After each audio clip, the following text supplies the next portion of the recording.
আজ আমি গরুর মগজ পরিষ্কার করব। আর এজন্য নিয়েছি একটা গরুর পুরো মগজ। আর মগজটাকে পরিষ্কার করার জন্য নিয়েছি ১ বাটি পানি। আর পানির ভিতরে আমি মগজগুলোকে কিছু সময়ের জন্য ভিজিয়ে রাখবো। এতে করে মগজের ভিতরে যে রক্ত থাকে সেটা সুন্দরভাবে বেরিয়ে আসবে। আর খুব সুন্দরভাবে ভিজিয়ে রাখবো। কিছুক্ষণ পর আমি যখন মগজের কাছে ফিরে আসি তখন দেখতে পাচ্ছি মগজের পানিটা হালকা একটু লাল হয়েছে। তার মানে বোঝা যাচ্ছে মগজের ভিতরে যে রক্তটা ছিল সেটা বেরিয়ে এসেছে। এবার আমি মগজটাকে ধরে এর ভিতরে যে রক থাকে সেটাকে টেনে টেনে তুলে ফেলবো। আর মগজের কিন্তু উপর একটা পাতলা আবরণের মতো থাকে পর্দা, সেটাকে আমি টেনে তুলে ফেলবো। আলতো হাতে কিন্তু মগজটাকে পরিষ্কার করতে হবে, তা নাহলে কিন্তু মগজ পরিষ্কার করলে ভালো হবে না, মগজটা ভেঙে যেতে পারে। আর মগজ যদি উপর থেকে ভেঙে যায় তাহলে কিন্তু আর পর্দাটাকে উঠানো খুব সম্ভবপর হয় না। তাই আমি মগজ পরিষ্কার করতে গেলে আলতো হাতেই পরিষ্কার করি। তো আপনারাও কিন্তু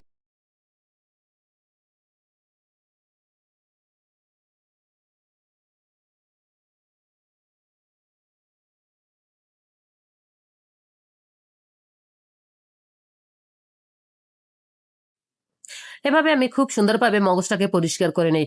আর মগজ যখন পরিষ্কার করা হয়ে যায় তখন আমি এটাকে একটা বাটিতে উঠিয়ে নেই এবং খুব ছোট ছোট করে এটাকে কাটবো।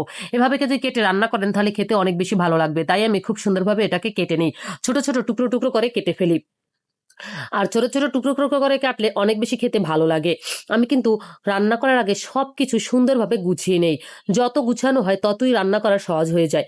আগে যদি পরিষ্কার করে রাখেন তাহলে কিন্তু পরবর্তীতে রান্না করতে গেলে আর বেশি কোনো ঝামেলা হবে না। তাই আমি সব জিনিস আগে গুছিয়ে গাছিয়ে তারপর নেই রান্না করার জন্য। আর যখন আমি রান্না করি তখন আমি আর কোনো ঝামেলার ভিতরে যাই না। এভাবে আমি সমস্ত মগজটাকে কেটে কুটে পরিষ্কার করে নিয়েছি।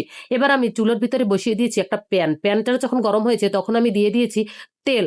তেল গরম হলে দিয়ে দেবো কাটা পেঁয়াজ। আজ আমি কাটা পেঁয়াজ দিয়ে এই মগজ রান্না করব। তবে কিন্তু শুধু কাটা পেঁয়াজ দিয়ে রান্না করব না, আমি কিন্তু বাটা মশলাও ব্যবহার করব এবং বাটা পেঁয়াজ আরও দিব। বেশি পেঁয়াজ দিয়ে আমি রান্না করব। এবার আমি দিয়ে দিয়েছি কিছু দারচিনি, এলাচ, লবঙ্গ।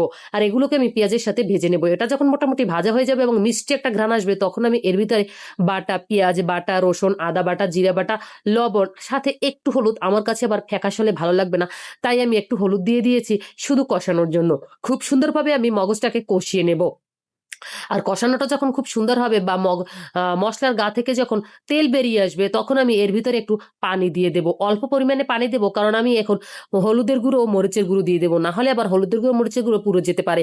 এভাবে যদি পুড়ে যায় তাহলে কিন্তু আর খেতে ভালো লাগবে না, তাই আমি পানিটা ব্যবহার করেছি। এবার হলুদের গুঁড়ো মরিচের গুঁড়ো দিয়ে খুব সুন্দরভাবে আমি মশলাটাকে কষিয়ে নেব, যাতে এর ভিতর থেকে একদম কাঁচা গন্ধ বেরিয়ে যায়। কাঁচা গন্ধ আসলে কিন্তু খেতে ভালো লাগবে না, আর যত কষানো হয় ততই ভালো লাগে। তাই আমি কষানোর বিষয়ে একদম খেয়াল রাখি। আপনারাও নিশ্চয়ই এভাবেই রান্না করবেন।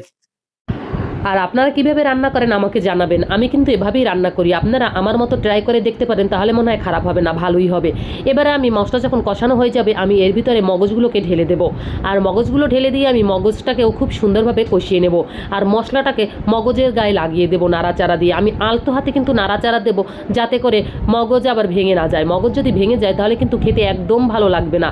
ভাঙা মগজ খেতে তেমন একটা ভালো লাগে না। এভাবে একটু ছোট ছোট যদি কিউব আকৃতির থাকে তাহলে খেতে বেশি ভালো হয়। আস্ত মগজটা আমার খুব পছন্দ হয়, তাই আমি আলতো হাতে খুব সুন্দরভাবে মগজটাকে নেড়ে চেড়ে নেই আর কষিয়ে নেই। কষানোর উপরে যেহেতু অনেক স্বাদ নির্ভর করে, তাই আমি সবসময় কষানোর উপরে খেয়াল রাখি। খুব সুন্দরভাবে আমি মগজটাকে কষিয়ে নেব, বারবার নাড়াচাড়া দিয়ে কষিয়ে নেব, যাতে করে নিচ থেকে লেগে না যায়। সেদিকে অবশ্যই খেয়াল রাখতে হবে। নিচ থেকে লেগে গেলে কিন্তু আর স্বাদ থাকবে না। আর স্বাদের বিষয়ে নিশ্চয়ই কোনো কম্প্রোমাইজ আপনারা করেন না, এবং আমিও কিন্তু একদম করি না। তাই আমি খুব সুন্দরভাবে নেড়ে চেড়ে একদম খুব সুন্দরভাবে কষিয়ে নেব। আর যখন আমার সুন্দরভাবে কষানো হয়ে যাবে তখন আমি একদম কষানোর শেষ পর্যায়ে অল্প পরিমাণে একটু পানি দিয়ে দেব। আমি এখানে মাত্র 1 কাপ পরিমাণ পানি ব্যবহার করব, খুব বেশি পানির একদম প্রয়োজন নেই। 1 কাপ পানি দিলেই যথেষ্ট। আর এই 1 কাপই মগজটা একদম সেদ্ধ হয়ে যাবে।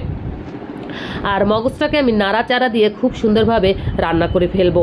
আর একটু কিছু সময়ের জন্য ঢাকনা দিয়ে ঢেকে দেবো। ঢাকনাটা সরিয়ে যখন আমি ফিরে আসি তখন দেখতে পাচ্ছি প্রায় ঝোলটা টেনে গিয়েছে। এবার আমি হালকা নাড়াচাড়া দিয়ে বাকি ঝোলটাকেও টেনে ফেলবো। আর শেষ পর্যায়ে দিয়ে দেবো গোটা কাঁচামরিচ। আর এতে করে খুব সুন্দর একটা ফ্লেভার আসবে। ঝাল ঝাল মগজ খেতে কিন্তু অনেক বেশি মজা হয়, তাই আমি একটু ঝাল ব্যবহার করেছি। আর সাথে দিয়ে দিয়েছি আস্ত কাঁচামরিচ। আপনারা যদি আর একটু বেশি ঝাল খেতে চান তাহলে আরও বেশি দিতে পারেন। আমার আবার বাচ্চারা বেশি একটা ঝাল খায় না, তাই আমি ঝালের বিষয়ে সবসময় খেয়াল রাখি। এবারে আমি খুব সুন্দরভাবে মগজটাকে নেড়ে চেড়ে দেবো।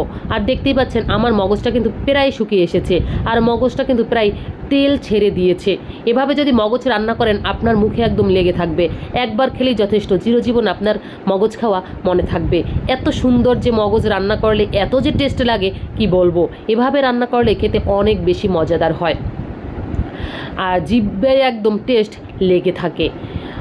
আর দেখতেই পাচ্ছেন কি সুন্দরভাবে আমি রান্না করেছি, আর কালারটাও কিন্তু দারুণ এসেছে।